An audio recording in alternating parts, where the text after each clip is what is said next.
कहानी का पूरा आनंद लेने के लिए कहानी के पिछले भाग को ज़रूर देखें। उसका लिंक मैं आपको डिस्क्रिप्शन बॉक्स में दे दूँगी और साथ में कमेंट बॉक्स में पिन भी कर दूँगी, तो आप वहां से भी जाकर देख सकते हैं। कुमुद ने जैसे ही दरवाजा खोला, सामने लक्ष्मी देवी को देखकर सन्न हो गई। सामने लक्ष्मी देवी एक पेपर में कोई चीज़ लिए खड़ी थी। कुमुद बोली, जी कहिए, क्या काम है? लक्ष्मी देवी अंदर आकर दरवाज़ा बंद करते हुए लपेटा हुआ पेपर खोलकर, पहले खाना खा ले बिटिया। कुमुद ने देखा उस पेपर में 4-5 रोटी और थोड़ी सब्जी रखी हुई थी। कुमुद बोली, आपको इतनी तकलीफ उठाने की क्या ज़रूरत थी? लक्ष्मी देवी बोली, बेटा तू इन लोगों की बातें क्यों सुन रही है? जब तुझसे पहली बार मिली थी तब तो कुछ और थी, लेकिन आज तुझे देखकर लग रहा है कि तेरी हमशक्ल में कोई दूसरा आ गया है। कुमुद ये सुनते ही मुस्कुरा पड़ती है। फिर वो नीचे बैठते हुए बोली, दादी, शेरनी चाहे जंगल में रहे या चिड़ियाघर में रहे या सर्कस में, लोग उसके सामने आने से हमेशा डरते हैं, क्योंकि उन्हें पता होता है कि ये शेरनी है, सामने जाने पर जिंदा नहीं छोड़ेगी। लेकिन फिर भी लोग उसे चिड़ियाघर या सर्कस में कैद कर ही लेते हैं। लेकिन इसका ये मतलब नहीं कि वो शिकार करना भूल गई है। आपके बेटे और पोते ने मेरे साथ भी यही किया है। मुझे तो ताज्जुब होता है कि आपके घर में कोई मर्द नहीं है क्या? सारे के सारे नामर्द भरे हुए हैं। लक्ष्मी देवी बोली, क्या कहूँ बेटा, मेरे घर में ही नहीं पूरी दुनिया के ज़्यादा मर्द ऐसे ही हैं। फिर भी पता नहीं उन्हें कौन सा मर्द होने का गुमान होता है। लेकिन बिटिया, मुझे अभी भी ये बात समझ नहीं आई कि जब तेरी मर्जी से शादी नहीं हुई थी तो तुम करने के लिए तैयार कैसे हो गई, और यहाँ पर इन लोगों की इतनी नीची और घटिया बातें क्यों सुन रही है? तू जवाब क्यों नहीं दे रही है? तू शशांक ठाकुर की पत्नी है, इस घर की बहू है। अपना हक जता, जो हम नहीं कर पाए अब तू कर सकती है। बिटिया, क्यों हम लोगों के जैसे बन रही है? जिंदगी भर इन मर्दों की गुलामी करते करते बदले में गाली ही मिलती है। एक पैसे की इज्जत नहीं होती उनकी नज़रों में। कुमुद बोली, तो आपने शुरू में ही ऐसा क्यों नहीं किया दादी? लक्ष्मी देवी बोली, क्या करती, तेरे जैसे माँ बाप सबको नहीं मिलते हैं ना। 12 साल में शादी कर दी और बस गंगा नहा लिए। जैसे बेटियां सर पर बोझ बनकर बैठी रहती हैं, ना सही से पढ़ाई लिखाई, ना सही उम्र में शादी, ना कोई ये कहने वाला कि चाहे कुछ भी हो जाए मैं तेरे साथ हूँ। ऐसी परिस्थितियों में हम जैसी औरतें जन्म लेती हैं जिन्हें कभी लड़ना नहीं आता। वो बस सर झुकाकर सबकी गाली सुनती रहती हैं, और लोग ऐसे ही औरत को महान कहते हैं, संस्कारी कहते हैं, लेकिन उस महानता की पूजा धेले भर भी नहीं करते। लेकिन तू ऐसी नहीं है बिटिया। तेरे माँ बाप ने तुझे लड़ना सिखाया है, अपने सम्मान के लिए, अपने हक के लिए, अपनी इज्जत के लिए। तू ऐसे चुप रहकर अपने माँ बाप की परवरिश पर उंगली मत उठाने दे बेटा। कुमुद बोली, दादी, अच्छा लगा कि इस घर में कोई तो है जिसे सही गलत की पहचान है। भले ही वो कुछ नहीं कर पाए, लेकिन इतना भी काफ़ी है। और रही बात मेरी, तो आपको समझ जाना चाहिए दादी कि अगर मैं चुप हूँ तो इसकी कोई बड़ी वजह है। दादी बोली, ऐसी क्या वजह है? क्या किया है शशांक ने तेरे साथ? कुमुद बोली, मेरा परिवार उनकी कैद में है। दादी मुँह पर हाथ रखते हुए बोली, क्या तू सच कह रही है? कहीं तुझे कोई गलतफहमी तो नहीं हो गई? कुमुद दादी को देखकर मुस्कुरा देती है, लेकिन उसकी मुस्कान का दर्द दादी से छिपा नहीं रहता। दादी की आंखें नम हो जाती है। वो पेपर बिछाकर रोटी का एक निवाला तोड़ते हुए बोली, मुझे माफ़ कर दे बिटिया, मैं तेरे किसी काम की नहीं, लेकिन मुझे विश्वास है तू जल्दी ही सब ठीक कर देगी। चल पहले खाना खा ले। कुमुद चुपचाप खाना खाने लगती है। भूख तो उसे लगी रही थी। कुमुद खाना खाने के बाद बोली, दादी आप परेशान मत होइए, आप जाइए आराम कीजिए, मैं सब ठीक कर लूँगी। दादी बोली, यहाँ पर तो कुछ सोने के लिए भी नहीं है, तुम कैसे सोओगी? कुमुद बोली, कोई बात नहीं दादी, गर्मी का मौसम है, कोई दिक्कत नहीं होगी, और इस तरफ फिर आप कभी मत आइएगा, नहीं तो आपके लिए परेशानी खड़ी हो जाएगी। दादी बोली, भगवान करे जल्दी शशांक को उसकी गलती रियलाइज हो जाए और वो तुझे पूरे सम्मान के साथ पत्नी का हक दे सके। कुमुद हंसते हुए बोली, दादी आपका ये सपना कभी पूरा नहीं होने वाला, क्योंकि मैं ऐसा कुछ नहीं चाहती। तैयार रहिए दादी, आपके खानदान के साथ आपके पोते की अर्थी उठाने के लिए। दादी जल्दी से कुमुद के मुंह पर हाथ रखते हुए बोली, ऐसे नहीं बोलते बेटा, शादी बहुत पवित्र बंधन होता है, इसे गुड्डे गुड़िये का खेल मत समझ, इस सिंदूर में बहुत ताकत होती है। कुमुद दादी का हाथ अपने हाथों में लेते हुए बोली, दादी अभी कुछ देर पहले आप मुझे इतनी अच्छी सीख दे रही थी और फिर आप इन दकियानुसी बातों को मानने लगी। दादी, ये शादी इतना भी कोई पवित्र बंधन नहीं होता जितना लोगों ने मान लिया है। ना ही इस सिंदूर की कोई कीमत होती है। एक बात बताइए, अगर इस सिंदूर में इतनी शक्ति होती तो किसी भी लड़की का हस्बैंड असमय नहीं मरता, क्योंकि कोई भी नॉर्मल लड़की कभी नहीं चाहती है कि उसके पति का डेथ हो। तो फिर ऐसा क्यों होता है? ये शादी, 7 फेरे, 7 बचन, क्या आपको लगता है कि ये सब सच होते हैं? अगर ऐसा होता तो दुनिया में जो दूसरी शादी करते हैं, तीसरी शादी करते हैं, वजह चाहे जो भी हो, वो किससे 7 जन्मों के लिए जुड़ते हैं? जबकि वचन लेते समय तो ये वादा करते हैं कि वही औरत एकमात्र उसके जीवन में पत्नी की जगह पर रहेगी और उसे जन्मों जन्मों तक निभाएंगे। दादी बोली, ये सब मैं नहीं जानती, लेकिन हमेशा से यही सुनती आई हूँ और हम भी यही मानते हैं। कुमुद बोली, मैं आपके विश्वास की कद्र करती हूँ, लेकिन इसका ये मतलब नहीं कि मुझे भी इन बातों को मानना चाहिए। सभी लोग अपनी सोच के लिए आज़ाद हैं। और रही बात की शादी गुड्डे गुड़िया का खेल नहीं होता, तो मुझे बताइए दादी, कोई कोर्ट मैरिज करता है, कोई रस्मों रिवाज से शादी करता है, कोई इसी तरह ज़बरदस्ती शादी कर लेता है, कोई केवल मांग में सिंदूर डाल देता है। लेकिन इन सब में एक ही चीज़ कॉमन है कि शादी हो गई। जब सिंदूर डालने से शादी हो जाती है तो फिर बाकी रस्मों रिवाजों का क्या महत्व? जब कोर्ट मैरिज से शादी हो जाती है तो फिर तामझाम का क्या महत्व? दादी, जब तक आत्मा ना मिले, रूह ना मिले, ये सारी चीज़ें बेमानी होती है। कभी बिना शादी के भी 2 आत्माएं मिलकर अमर हो जाती हैं, जैसे राधा और कृष्ण। और कभी ये मंगलसूत्र और सिंदूर भी इंसान को ज़िंदगी भर का घुटन दे देते हैं। मेरा इन सब में कोई विश्वास नहीं है, इसलिए आप मुझसे कोई ऐसी उम्मीद मत रखिएगा। आपके पोते ने जो किया, उस कारण मेरे दिल में उनके लिए केवल नफ़रत है, सिर्फ नफ़रत। और इस नफ़रत का अंजाम बहुत ही बुरा होने वाला है। इसलिए मैं आपको ये भी नहीं कह सकती कि आप उनके लिए कोई अच्छी संस्कारी लड़की ढूंढ लीजिए, क्योंकि उसके लिए आपके पोते को सही सलामत भी रहना पड़ेगा, जो मैं रहने नहीं दूंगी। मेरी नफ़रत की आग आपके पोते सहित आपके पूरे खानदान को जलाएगी। आपके पोते को लगता है ये सिंदूर और मंगलसूत्र मेरे मांग और गले में डालकर उसने मुझे ज़िंदगी भर के लिए बांध लिया है, लेकिन बहुत जल्दी उसकी ये गलतफहमी दूर कर दूंगी। मैं एक ही बंधन को मानती हूँ, वो है प्यार का बंधन, और ये बंधन आपके पोते के साथ मेरा नहीं है।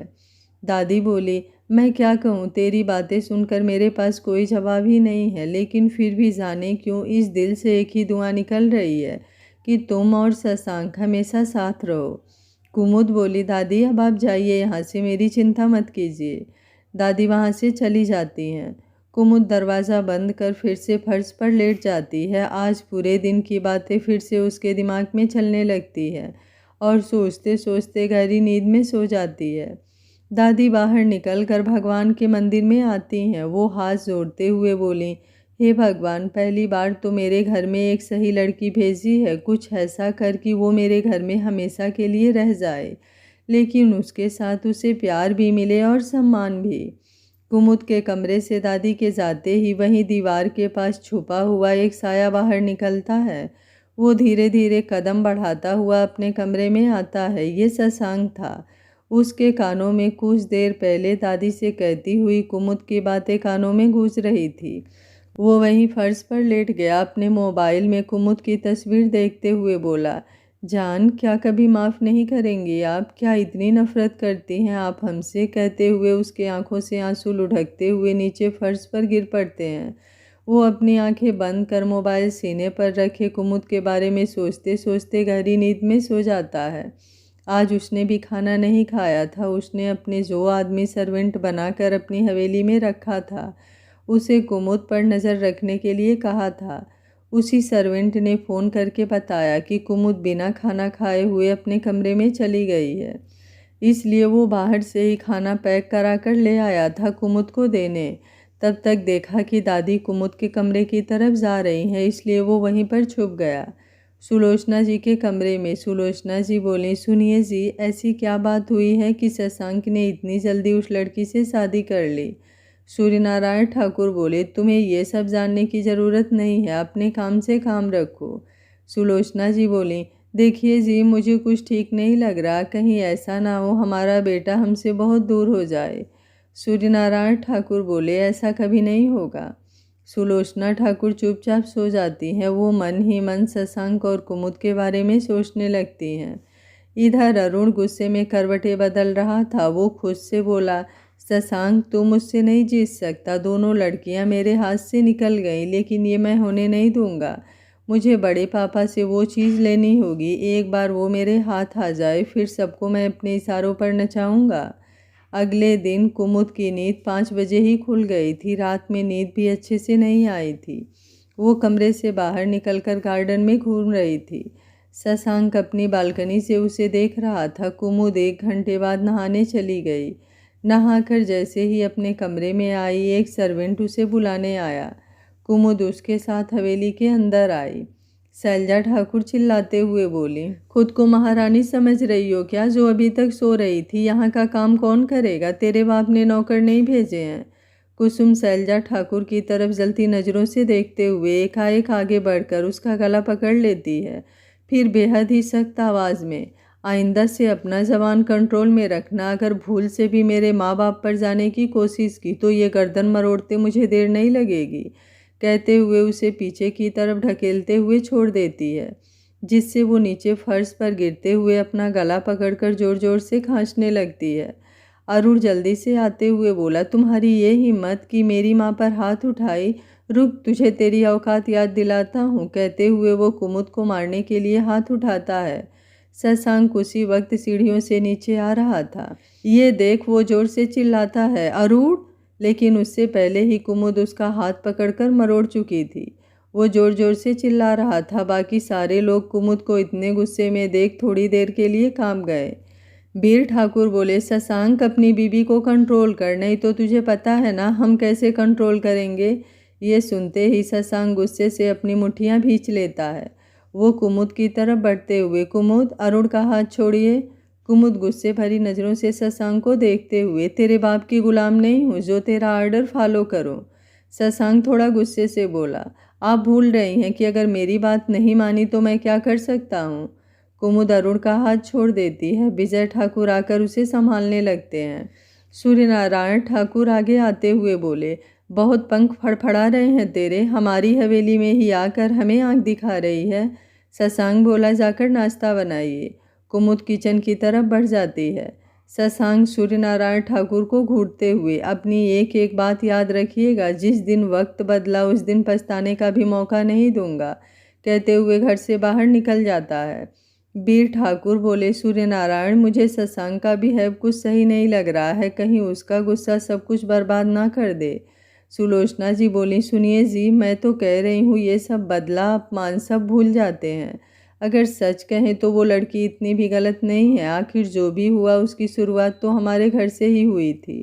सूर्यनारायण ठाकुर सुलोचना ठाकुर को एक थप्पड़ मारते हुए बोले, बहुत जबान चलने लगी है तेरी, आइंदा से हमारे बीच में बोलने की कोशिश की तो खाल उधेड़ दूंगा। सुलोचना ठाकुर रोते हुए अपने कमरे में चली जाती हैं। वीर ठाकुर चुपचाप सोफे पर बैठ जाते हैं। कुमुद किचन में नाश्ता बना रही थी। दोनों नौकरानी जो खाना बनाती थी वो एक तरफ खड़ी थी। उन दोनों को मन ही मन कुमुद के लिए बुरा लग रहा था, लेकिन वो लोग कुछ नहीं कर सकती थी। कुमुद नाश्ता बनाकर टेबल पर लगा देती है। उसके बाद शैलजा ठाकुर उसे पूरी हवेली की साफ सफाई में लगा देती हैं। कुमुद ऊपर के सारे कमरे में झाड़ू लगा रही थी। अब शशांक वाला कमरा ही बाकी था। उसे पता नहीं था कि कौन किसका कमरा है। वो कमरा खोलकर सफाई करने लगती है। तभी शशांक कमरे में आता है। कुमुद उसे एक नज़र देख फिर अपने काम में लग जाती है। शशांक दरवाज़ा लॉक कर उसकी तरफ बढ़ते हुए, किसने कहा है आपको ये काम करने के लिए? कुमुद बिना उसकी बातों का जवाब दिए अपने काम में लगी हुई थी। शशांक उसके पास आकर उसके हाथों से झाड़ू लेते हुए बोला, मैंने कुछ पूछा है आपसे? कुमुद बोली, तुम्हारी प्रॉब्लम क्या है? हर बार मेरे रास्ते में क्यों आते हो? मुझे तुम्हारे चेहरे से, इस आवाज़ से नफ़रत है। अगर खुद की सलामती चाहते हो तो कोशिश करना मेरे सामने ना पड़ो।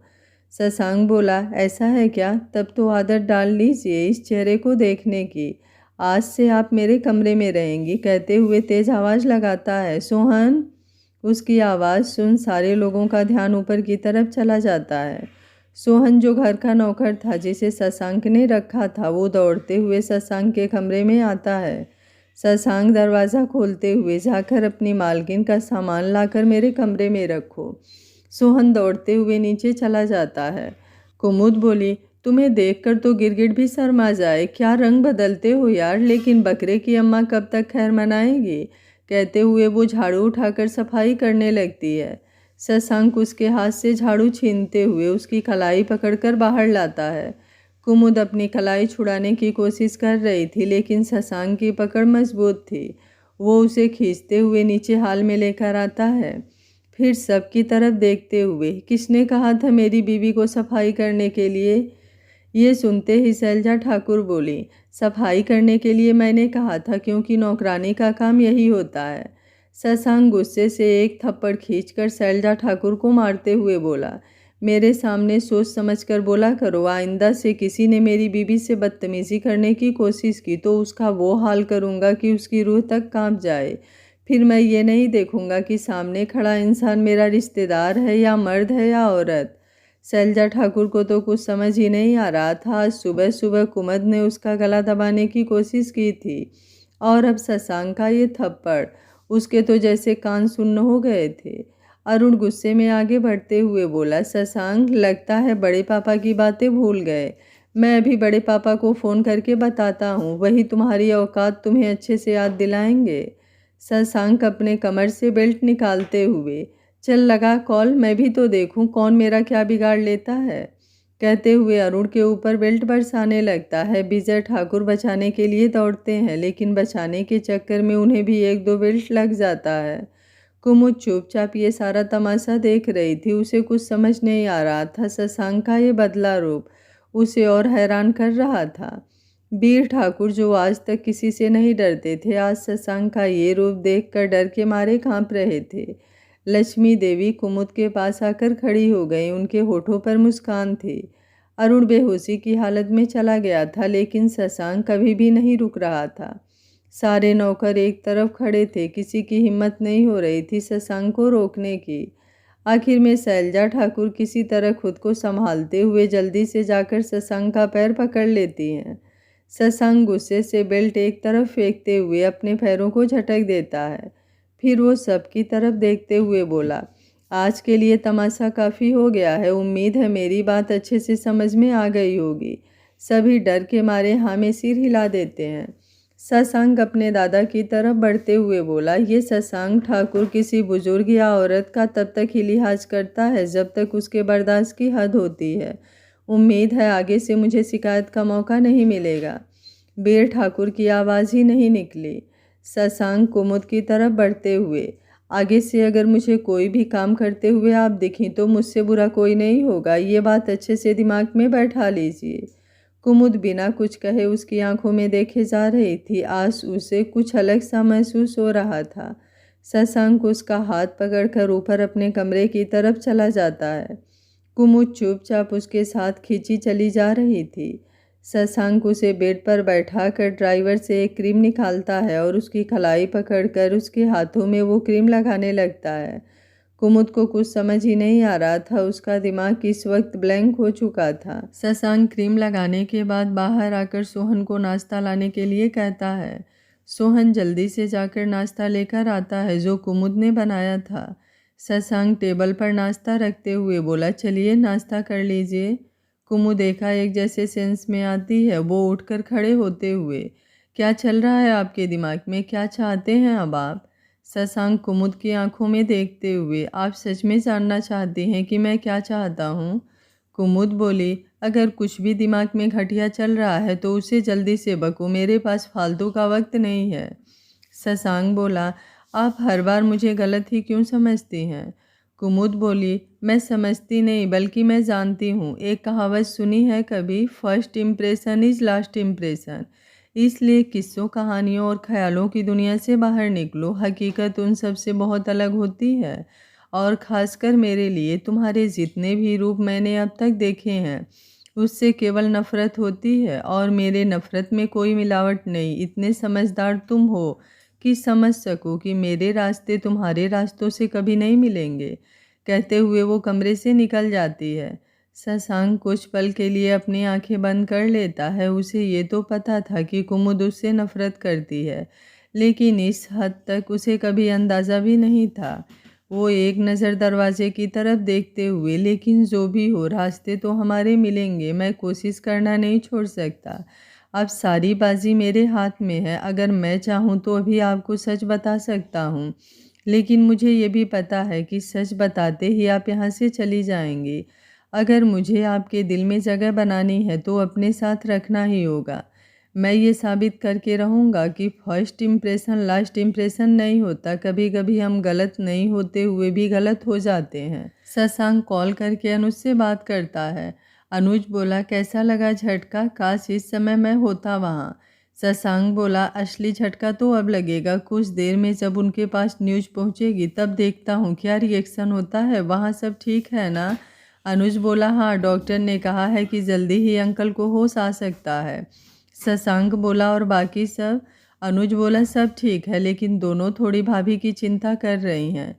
शशांक बोला, चिंता तो होगी ही, माँ है, अपनी बेटी को दुश्मनों के बीच में छोड़कर मन परेशान तो होगा ही।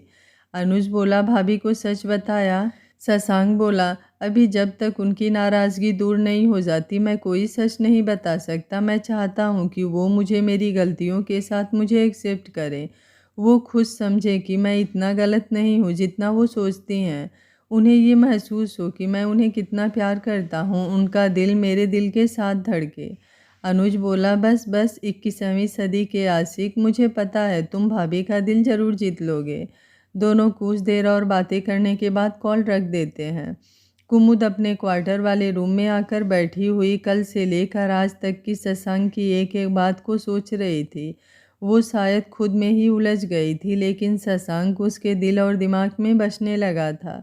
वो चाहे गुस्से की वजह से हो या नफ़रत की वजह से, वो उसके बारे में सोच रही थी, केवल और केवल उसके। और ये शुरुआत थी शायद कुमुद के मोहब्बत की।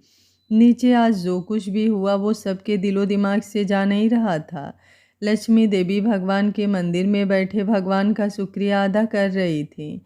वीर ठाकुर परेशान से स्टडी रूम में इधर से उधर टहल रहे थे। विजय ठाकुर और शैलजा ठाकुर अरुण को लेकर हॉस्पिटल चले गए थे। सूर्य नारायण ठाकुर पटना जाने के लिए निकले थे, लेकिन अभी वो थोड़ी दूर ही पहुंचे थे कि वीर ठाकुर का फ़ोन आ गया और उन्होंने ड्राइवर को गाड़ी घर की तरफ लेने को कहा। वो इस वक्त शशांक से बहुत ज़्यादा गुस्सा थे। वो इसी गुस्से में शशांक को एक दो बार कॉल भी किए, लेकिन शशांक ने उनके कॉल का कोई जवाब नहीं दिया। सूर्यनारायण ठाकुर बोले, आखिर ऐसा क्या हो गया कि एक दिन में ही शशांक पलटी मार गया? अभी सुबह तक तो वो चुप था, कहीं वो चीज़ उसके हाथ तो नहीं लग गई। लेकिन ये कैसे हो सकता है? इसी तरह की बातें सोचते हुए वो घर पहुँचे। हाल में आते ही वो जोर से शशांक का नाम चिल्लाने लगे। शशांक इस वक्त अनुज से बात करने के बाद कुमुद के क्वार्टर वाले कमरे में गया था, जहां कुमुद दीवार से पीठ लगाए बैठे अपनी सोच में डूबी थी। शशांक एक नज़र पूरे कमरे को देखकर उसके पास आकर बैठते हुए बोला, माना मुझसे नाराज़गी है, लेकिन खाने का अपमान तो आप कभी नहीं करती, फिर आज क्यों? आवाज़ सुनकर कुमुद ने आंखें खोली।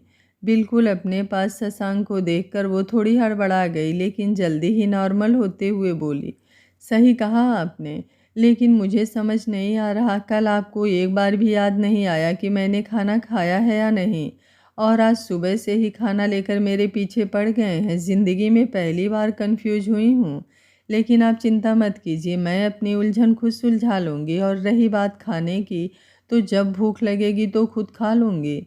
शशांक बोला, कभी कभी कन्फ्यूजन कुछ नहीं होता, बस हमें एक बार किसी भी चीज़ को हर नज़रिए से देखना पड़ता है, सवालों के जवाब खुद मिल जाते हैं। कुमुद बोली, जवाब तो मैं ढूंढ लूँगी, फ़िलहाल आप यहाँ क्या करने आए हैं? शशांक बोला, थोड़ी देर पहले मैंने कुछ कहा था आपसे, शायद आप भूल गए। कुमुद गुस्से और कन्फ्यूजन भरी नज़रों से शशांक को देखती है। शशांक बोला, मुझे लगा नहीं था कि आपकी याददाश्त इतनी कमज़ोर होगी, फ़िलहाल के लिए बता दो, मैंने कहा था अब आप यहाँ नहीं रहेंगे, हमारे कमरे में चलिए। हवेली की मालकिन अपने कमरे में ही अच्छी लगती है। यह सुन कुमुद को हंसी आ गई। वो आगे कुछ कहती उससे पहले ही सूर्यनारायण ठाकुर की आवाज़ दोनों के कानों में पड़ी। कुमुद बोली, लगता है कुछ और तमाशा होना बाकी है। शशांक बोला, अच्छा है ना, फ्री में इंटरटेनमेंट हो रहा है, चलिए अब यहाँ से। कहते हुए कुमुद की कलाई पकड़कर वहाँ से उठाता है। कुमुद बोली, ये क्या बदतमीजी है, मेरा हाथ छोड़िए। शशांक बिना कुछ बोले आगे बढ़ जाता है। कुमुद गुस्से में उसे घूरती हुई अपनी कलाई छुड़ाने की कोशिश कर रही थी। थोड़ी देर में दोनों हाल में थे। सूर्यनारायण ठाकुर कुमुद को शशांक के साथ देख गुस्से से फट पड़े। सूर्यनारायण ठाकुर बोले, शशांक, लगता है आप मेरी बात भूल गए हैं। शशांक बिना उनकी बातों पर ध्यान दिए कुमुद की कलाई छोड़ते हुए बोला, कुमुद, ऊपर कमरे में जाइए। कुमुद सूर्यनारायण ठाकुर की तरफ देखते हुए सीढ़ियों की तरफ बढ़ जाती है। सूर्यनारायण ठाकुर बोले, ऐ लड़की रुक, तेरी उस कमरे में रहने की औकात नहीं। शशांक बोला, मिस्टर सूर्यनारायण ठाकुर, औकात की बात आप ना ही करें तो अच्छा है, नहीं तो आपकी औकात याद दिलाते हुए मुझे ज़रा भी देर नहीं होगी। मेरी बीबी से दूर ही रहिए, इसी में भलाई है। कुमुद, आप कमरे में जाइए। कुमुद चुपचाप आगे बढ़ जाती है। यह देखते ही सूर्यनारायण ठाकुर गुस्से से कुमुद की तरफ बढ़ते हैं, लेकिन उससे पहले ही शशांक उनके सामने आते हुए उनके सीने पर अपनी एक हथेली रख आगे बढ़ने से रोक देता है। सूर्यनारायण ठाकुर गुस्से से शशांक को देखते हैं, लेकिन इस वक्त शशांक की आंखों में गुस्से की ज्वालामुखी जल रही थी, जिसे देख एक पल के लिए वो भी सिहर जाते हैं। शशांक बोला, मैंने कहा था ना, मेरे सब्र को आजमाने की कोशिश मत कीजिए।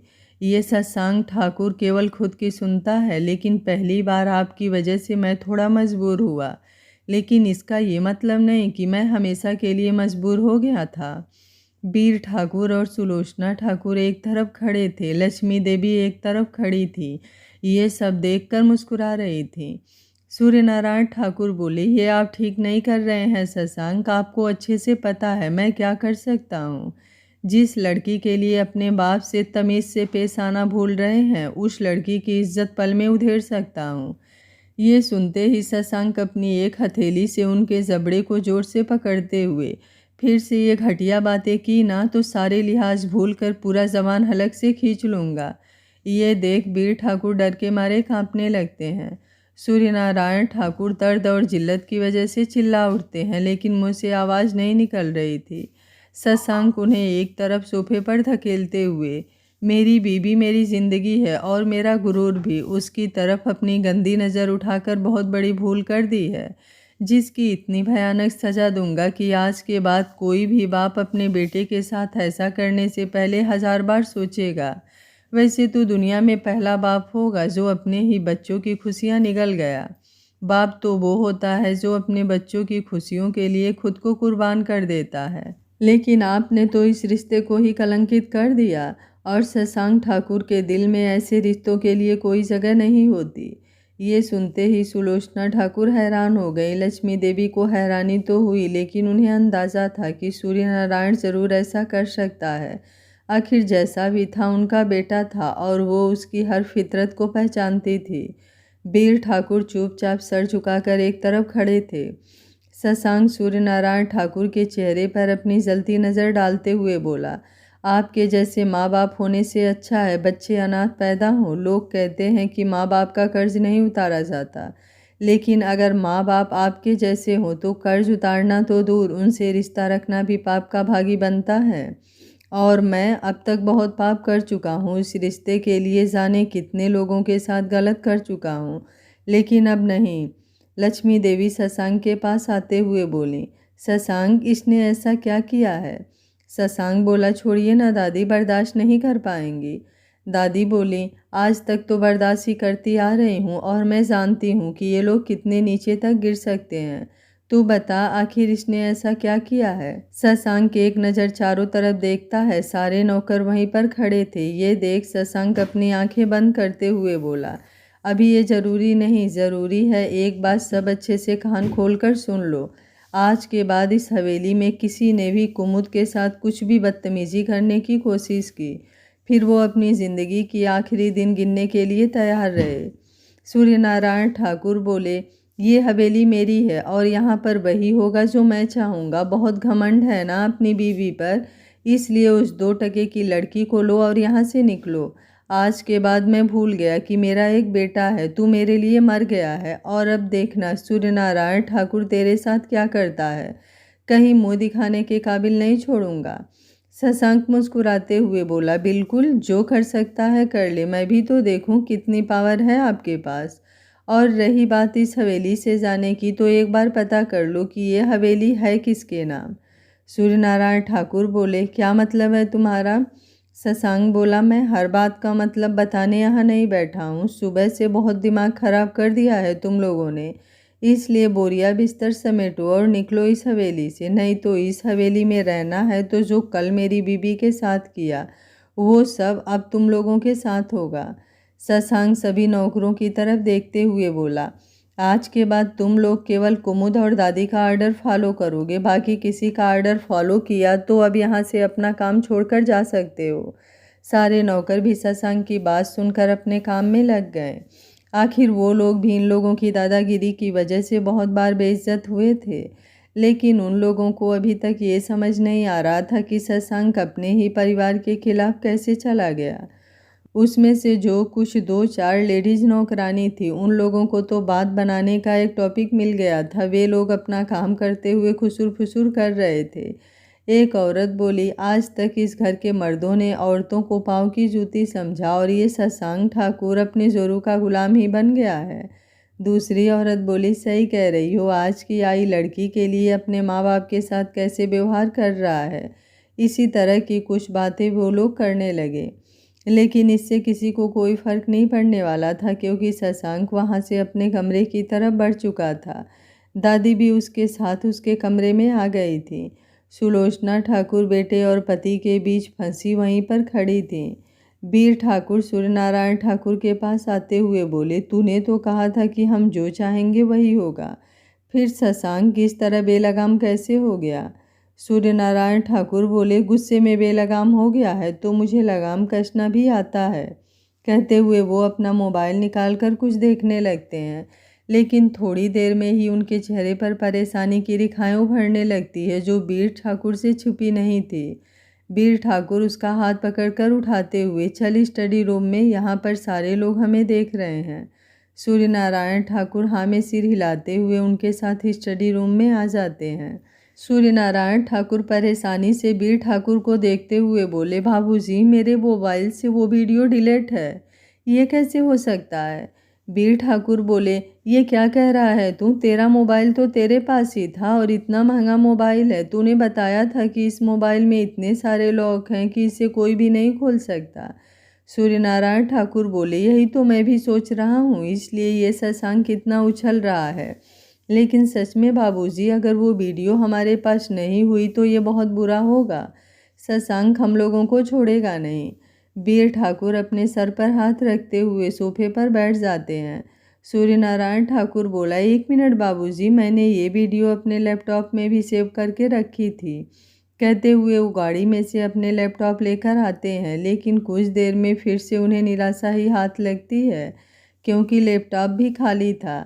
वीर ठाकुर बोले, अब हमेशा शशांक के गुस्से से कोई नहीं बचा सकता। सूर्यनारायण ठाकुर बोले, विजय कहाँ है? वीर ठाकुर बोले, वो अरुण को लेकर हॉस्पिटल गया है। शशांक ने उसकी हालत बहुत ख़राब कर दी थी, अब तो मुझे भी डर लग रहा है। सूर्यनारायण ठाकुर बोले, बाबूजी, शशांक ने अभी कहा था कि हम पहले पता कर लें कि ये हवेली किसके नाम है। उसने ऐसा क्यों कहा? वीर ठाकुर बोले, पता नहीं, मुझे भी ये बात समझ नहीं आई। सूर्यनारायण ठाकुर बोले, जल्दी से तिजोरी खोलिए, हमें सारे पेपर अभी चेक करने होंगे। वीर ठाकुर बोले, ठीक कह रहे हो, चल मेरे कमरे में। वे दोनों कमरे में आते हैं। वीर ठाकुर अपने कमर में बंधे चाबी से तिजोरी खोलते हैं। दोनों जल्दी जल्दी सारे पेपर निकाल कर देखने लगते हैं, लेकिन कुछ ही देर में दोनों के होश गायब हो चुके थे, क्योंकि बहुत सारे प्रॉपर्टी के पेपर तिजोरी से गायब थे, जिसमें हवेली के पेपर भी शामिल था। दोनों का माथा ठनक जाता है, उन्हें समझ नहीं आता कि वो क्या करें। वीर ठाकुर को जैसे हार्ट अटैक आने लगता है। वो वहीं ज़मीन पर बैठते हुए अपने सीने पर हाथ रख लेते हैं। सूर्य नारायण ठाकुर जल्दी से उन्हें संभालते हुए टेबल से पानी उठाकर उन्हें पिलाते हैं, फिर बेड पर लिटा देते हैं। वीर ठाकुर बोले, सूर्य नारायण, हमसे बहुत बड़ी गलती हो गई। हमने अपने पाँव पर खुद ही कुल्हाड़ी मारी है। सूर्य नारायण ठाकुर बोले, अब हम क्या करेंगे बाबूजी? वीर ठाकुर बोले, अभी भलाई इसी में है कि हम शशांक से दूर रहें। अब इस उम्र में मैं हवेली छोड़कर कहाँ जाऊँगा? गांव में हमारी क्या इज्जत रह जाएगी? सूर्य नारायण ठाकुर बोले, आप चिंता मत कीजिए, मैं अभी भी विधायक हूँ और पटना में मुझे रहने के लिए आवास मिला हुआ है। बाकी कुछ और प्रॉपर्टी भी मैंने पटना में अपने नाम लिखवाई है, लेकिन अभी भी मुझे ये नहीं समझ आ रहा है कि शशांक ने ये सब कैसे किया। मैं तो केवल अपने बेटे को अपने पास बुलाना चाहता था और उस लड़की से उसे दूर रखना चाहता था। वीर ठाकुर बोले, लेकिन इसके लिए हमने बहुत गलत काम किया है, ये जानते हुए भी कि शशांक उस लड़की से कितनी मोहब्बत करता है। हमने उससे दूर करने की उसे कोशिश की। सूर्यनारायण ठाकुर बोले, तो और क्या करता बाबूजी? उस पत्रकार और उस लड़की ने हमें कितना बेइज्जत किया और मैं उसी को अपने घर की बहू मान लूं? वीर ठाकुर बोले, अब तो मानना ही पड़ेगा, नहीं तो शशांक का गुस्सा हम जानते ही हैं। अभी कुछ देर पहले तो केवल ट्रेलर देखा है। दोनों चुपचाप बैठकर सोचने लगते हैं कि उन्होंने क्या किया और आज क्या पाया। इधर दादी शशांक के साथ कमरे में आती हैं तो कुमुद नाश्ता कर रही थी।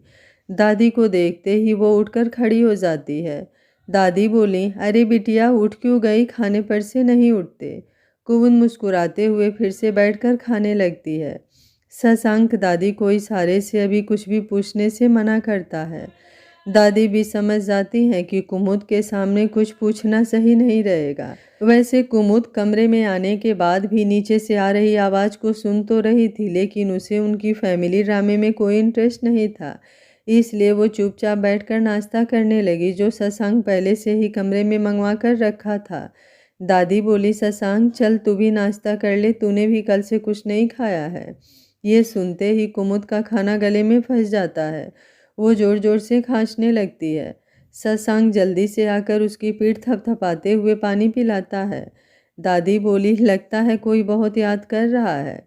कुमुद ये सुनते ही बिल्कुल शांत हो जाती है। खांसी रुक चुकी थी और इस पल में उसे अपने पापा की याद आ रही थी। वो शशांक का हाथ अपनी पीठ पर से झटकते हुए फिर से खाने लगती है। शशांक उसकी नाराज़गी की वजह समझ चुका था, लेकिन दादी के सामने वो कुछ नहीं कहता। दादी उसके लिए भी नाश्ता मंगवा देती हैं। शशांक भी बैठकर नाश्ता कर लेता है। आज पहली बार कुमुद के हाथ का खाना खा रहा था। खाना खाते हुए वो सुकून से आंखें बंद कर लेता है। दादी कुछ देर बैठकर दोनों से बात करती हैं। उसके बाद वो मंदिर में चली जाती हैं। उनका माला जपने का टाइम हो गया था। दोनों ने खाना खा लिया। कुमुद सोफे पर ही सर टिकाकर बैठे हुए अपनी प्लानिंग के बारे में सोच रही थी। वो कल रात ही इस हवेली से निकलना चाहती थी, लेकिन उसे ध्यान आया कि शशांक इतना बेवकूफ़ तो नहीं होगा कि इतनी लापरवाही करे, इसलिए वो कल रात चुपचाप सो गई थी। लेकिन आज वो रात हवेली से निकलकर हॉस्पिटल जाने वाली थी ताकि अपने परिवार के बारे में पता लगा सके। शशांक कुछ देर उसे ऐसे देखते रहने के बाद, मैं बाहर जा रहा हूँ, रात तक आऊँगा। आप टाइम से खाना खाकर आराम कीजिएगा और किसी से डरने की ज़रूरत नहीं है। ये सुनते ही बंद आँखों से कुमुद मुस्कुरा पड़ती है। शशांक उसकी हंसी में छुपा व्यंग समझ रहा था, लेकिन वो इस वक्त अब कोई बहस करने के मूड में नहीं था। इसलिए वो अपनी कुछ ज़रूरी चीज़ें लेकर बाहर निकल जाता है। कुमुद उसके जाने के बाद आराम से सोफे पर लेट जाती है। उसके पास मोबाइल ना होने की वजह से उसे अपने परिवार के बारे में पता करने में थोड़ी मुश्किल आ रही थी, लेकिन उसने आज सोच लिया था कि रात में हवेली से निकलकर शहर जाएगी। एक बार वो अपने परिवार को शशांक के चंगुल से छुड़ा ले, उसके बाद शशांक का क्या अंजाम होगा ये तो शायद उसे भी नहीं पता था। रात भर अच्छे से न सोने की वजह से सोचते सोचते उसे नींद आ जाती है। इधर शाम के 3 बजे विजय अरुण और अपनी पत्नी के साथ घर आता है। सूर्य नारायण ठाकुर चिंता मग्न होकर हाल में ही बैठे थे। वीर ठाकुर भी वहीं थे। अरुण का हालचाल लेने के बाद विजय ठाकुर गुस्से से बोले, भैया, आपके बेटे ने मेरे बेटे की क्या हालत कर दी है। ये तो देख ही रहे हैं, फिर भी आप इतनी शांति से कैसे बैठ सकते हैं? सूर्यनारायण ठाकुर के बोलने से पहले वीर ठाकुर बोले, क्योंकि अब शांति से बैठने के अलावा हमारे पास कोई रास्ता नहीं है। इसलिए अगर तुम भी अपनी भलाई चाहते हो तो शांति से इस हवेली में रहो, नहीं तो अपने बीवी बच्चों के साथ इस हवेली को छोड़कर कहीं और चले जाओ। ये सुनते ही शैलजा ठाकुर के साथ अरुण और विजय भी हैरान हो जाते हैं। अरुण के पूरे शरीर पर नीले नीले दाग पड़ गए थे, जिन पर डॉक्टर ने लगाने के लिए दवा दी थी और इंजेक्शन भी दिया था। अरुण से बोला नहीं जा रहा था, उसके पूरे शरीर में दर्द हो रहा था, लेकिन फिर भी ये सुनते ही वो थोड़ा जोर से बोला, ये क्या कह रहे हैं आप? सूर्यनारायण ठाकुर बोले, जिस वीडियो को हथियार बनाकर हम शशांक को ब्लैकमेल कर रहे थे वो शायद शशांक के हाथ लग गया। हमारे पास अब ऐसा कुछ भी नहीं है। वीर ठाकुर बोले, अब तुम लोग सोच लो, इस हवेली में उसके कहे मुताबिक शांति से रहना है या इस हवेली से बाहर जाना है। वैसे भी तुम्हारी पत्नी ने कुमुद के साथ जैसी बातें की है उससे इतना तो तय है कि शशांक कितनी शांति से भी तुम लोगों को रहने नहीं देगा। विजय ठाकुर हंसते हुए बोले, लगता है अब हुक्म का इक्का निकालना ही पड़ेगा। कहाँ है वो शशांक? वो मुझे इस हवेली से निकालेगा। आप लोगों ने भले ही उसके आगे हार मान लिया हो, लेकिन मुझ पर कोई जोर नहीं चलेगा, क्योंकि इस हवेली का मालिक मैं हूँ। वीर ठाकुर बोले, तुम पागल हो गए हो? तिजोरी से इस हवेली के पेपर गायब हो गए हैं। ये हवेली अब मेरे नाम पर नहीं है। पता नहीं शशांक ने किसके नाम पर हवेली कर ली है। विजय ठाकुर बोले, शशांक ने नहीं, मैंने। ये हवेली मैंने अपनी पत्नी शैलजा ठाकुर के नाम पर की है। मुझे पता था एक दिन आप लोग सब कुछ शशांक को दे दोगे, लेकिन मैं ऐसा नहीं होने दूंगा। विजय ठाकुर की बात सुन वीर ठाकुर और सूर्यनारायण ठाकुर हैरान हो गए। उनको पैरों तले तो जमीन ही खिसक गई। सूर्यनारायण ठाकुर चिल्लाते हुए बोले, विजय, तुमने हमारे साथ बेईमानी की, आखिर क्यों? विजय ठाकुर बोला, क्योंकि शुरू से ही सारी चीज़ों पर पहले आप अधिकार जमाते आए हैं। मैं सब दिन आपके पीछे रहा हूँ, लेकिन मेरे बेटे भी आपके बेटे से पीछे रहे, ये मैं कभी होने नहीं दूंगा। इसलिए मैंने बहुत सारी प्रॉपर्टी अपने नाम करा ली है। बिजनेस के सिलसिले में बहुत सारे कागज़ों पर बाबूजी के दस्तखत की ज़रूरत होती थी और मैं इसी की आड़ में सारे पेपर पर उनके सिग्नेचर ले चुका हूँ। आज लग रहा था सारी बिजली वीर ठाकुर और सूर्यनारायण ठाकुर के सर पर ही गिरने वाली है। उन्हें विश्वास नहीं हो रहा था कि सामने खड़ा उनका भाई और उनका बेटा इस तरह बातें कर रहा है, जिसकी बातों में आकर जिसके बेटे के लिए उन्होंने अपने बेटे की खुशियों की परवाह ना करते हुए इतनी सारी प्लानिंग की, आज वही उससे गद्दारी कर लिया था। अरुण बोला, पापा, लगता है दादा और बड़े पापा के पास बोलने के लिए कुछ है ही नहीं। शैलजा ठाकुर मुस्कुराते हुए बोली, बहुत कर लिया आप लोगों ने हुकूमत, अब हमारी बारी है। विजय ठाकुर बोले, आप लोग इतना परेशान मत होइए, आखिर आप मेरे पिता और भाई हैं। मैं आपको इस हवेली से नहीं निकालूंगा, लेकिन यहाँ पर अब सब कुछ मेरे हिसाब से होगा। सुलोचना ठाकुर इस वक्त कमरे में थी, ना वो अपने पति के पास जाकर उन्हें कुछ कह सकती थी, न शशांक के सामने जाने की हिम्मत हो रही थी, और इसी उलझन में वो आज सारा दिन अपने कमरे में ही बिता चुकी थी। लक्ष्मी देवी भी इस वक्त अपने कमरे में आराम कर रही थी। कुमुद शाम को जगती है, उसने टाइम देखा तो 4 बज रहे थे। वो बाथरूम में जाकर मुँह धोकर आई, लेकिन जैसे ही कमरे के बाहर नीचे हाल में आती है, सभी को बहस करते देख वो गुस्से से अपनी आंखें बंद करते हुए बोली, लाइफ की बैंड बज गई है। पता नहीं इस घर में हर दिन ड्रामे ही होते रहते हैं क्या? फिर वो खुद को शांत करते हुए सबको इग्नोर कर किचन की तरफ जाने लगती है। उसे देखते ही विजय, अरुण और शैलजा के बदन में आग लग जाती है। शैलजा का मन तो हो रहा था कुमुद को अभी धक्के देकर घर से बाहर निकाल दे, लेकिन सुबह जो हुआ था उसका डर भी उसके अंदर था। अरुण तो इस वक्त कुछ करने की हालत में नहीं था, बस गुस्से से कुमुद को घूर रहा था। कुमुद सबको इग्नोर करके किचन की तरफ बढ़ जाती है। तभी विजय ठाकुर बोला, है लड़की, इधर आ। कुमुद रोक कर उसकी तरफ देखने लगती है। विजय ठाकुर बोला, तुम्हें सुनाई नहीं दिया? मैंने कहा यहाँ आ। तेरा पति मेरे बेटे को मारकर खुद को बड़ा सेठ समझ रहा है, आज निकालूंगा उसकी सारी हेकड़ी। कुमुद अभी भी चुपचाप अपनी जगह पर थी। वीर ठाकुर बोला, विजय, पागल मत बन, नहीं तो बहुत बुरा हश्र होगा तेरा। विजय ठाकुर बोला, बाबूजी आप ऐसे ही डर रहे हैं, वैसे भी ये हवेली तो मेरी है, फिर मैं डिसाइड करूँगा कि यहाँ पर क्या होगा क्या नहीं। मन तो कर रहा है कि अभी इस लड़के को धक्के मारकर घर से निकाल दूँ, लेकिन इससे हिसाब भी बराबर करना है। हमारे बेटे की भरी महफिल में तमाशा बनाया था, आज मैं इसका तमाशा बनाऊंगा। भैया क्या हुआ, एक वीडियो डिलीट हो गया, आज यहाँ पर लाइव वीडियो बनाएंगे, तब देखते हैं ये शशांक क्या कर सकता है। अपने हाथों से मैं इस लड़की को आज यहाँ पर नंगा करूँगा। अरुण अच्छे से वीडियो बना। ये सुनते ही सारे नौकर हैरान हो जाते हैं।